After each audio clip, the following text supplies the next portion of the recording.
Ato të cilët thojnë se dikush alkoholin kinë lloj alkoholit nuk të banë pjanë ose nuk të dej, të gjitha janë haram.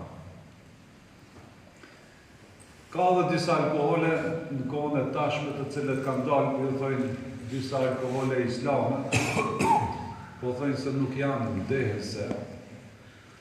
Dhe disa besimtarë që ka mashallah mi bo, edhe pinë, edhe ajo është haram.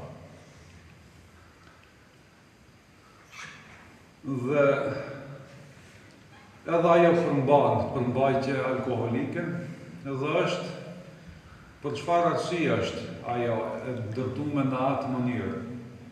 Për t'i joshtrit, për t'i mashtruar, që të vinë tek edhe te harami më i madh, edhe te ajo që është më e fortë. Se gjithmonë njerëzit fillojnë prej më të lehtës. Mandej vinë hap pas hapi, edhe duke e rëndësue gjërët më të rënda, se është bo profesionale. Allahu Dhul Gjelal këtë e ka ndaluar me Kur'an, dhe pejgamberi alayhi salatu wassalam me hadithet e saj, me hadithet e tij.